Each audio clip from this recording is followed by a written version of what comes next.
आपण मिळून घेतली.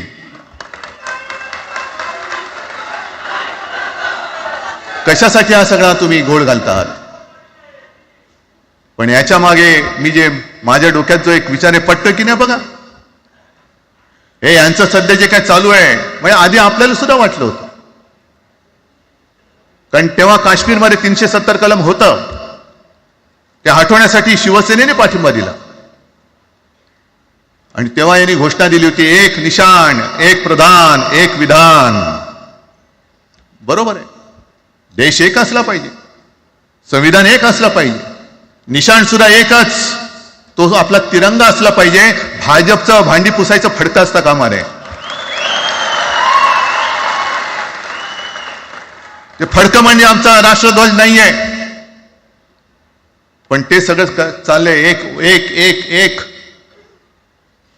त्याच्यानंतर आता नवीन एक तुमणं काढलं, वन नेशन वन इलेक्शन.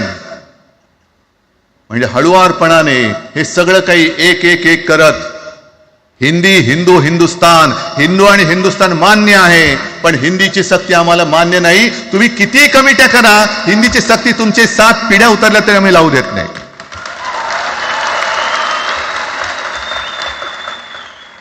मग एक फेक नरेटिव्ह पसरवायचं. हे उद्धव ठाकरेच्याच काळातलं, उद्धव ठाकरेच्याच काळातलं. अरे उद्धव ठाकरे एवढं काम करत होता, मग पाडलं कशाला गद्दारी करून? टाण्या बोंबललात तेव्हा. पण मी अभिमानाने सांगेन, माझ्या मंत्रिमंडळातले सहकारी इकडे बसले, जितेंद्र आव्हाड आहेत, आणखीन कोणी असतील. मी मुख्यमंत्री असताना महाराष्ट्रामध्ये मी मराठीची सक्ती केली होती आणि केलीच, ज्याचा मला अभिमान आहे. काय केलं त्याचं तुम्ही? मराठी भाषा महाराष्ट्रामध्ये सक्तीची करावी लागली. का करावी लागली? कोण आहेत आमच्या मराठीचे दुश्मन, कोण आहेत?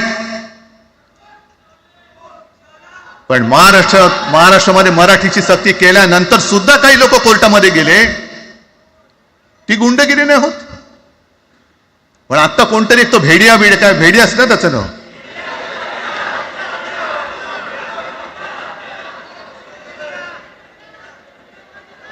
ही यांची सगळी पिलावळ आहे. तोडा फोडा आणि राज्य करा. आपण ज्या काही गोष्टी केल्या होत्या, हे म्हणतात पण शिवसेनेने आजपर्यंत काय केलं? शिवसेना म्हणजे आता राज, मी तुला माझ्या सोबतच घेतो, कारण आपण तेव्हा एकत्रच होतो, आता सुद्धा पुढे एकत्र चाललेलो आहोत.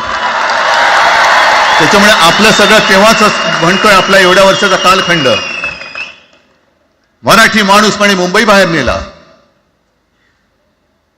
मराठी माणूस आम्ही मुंबई बाहेर नेला असं जर का तुम्हाला वाटत असेल, तर 14 सालानंतर तुम्ही मुंबई आणि महाराष्ट्राचे जे काही लचके तोडलेत, मुंबईतून सगळे उद्योगधंदे, महाराष्ट्रातून उद्योगधंदे सगळे पळवले, आर्थिक केंद्र गेलं, हिरे व्यापार गेला, मोठमोठी ऑफिसेस गेली. आपल्याकडे येणारे उद्योगधंदे जे आपल्या काळात येत होते ते कुठे गेले? मग काय तेवढंच हिंदुस्थान किंवा तेवढंच सगळे हिंदू आहेत? तेवढेच हिंदू आहेत? आम्ही सगळं करत होतो, केलं होतं, पण तुम्ही पहिले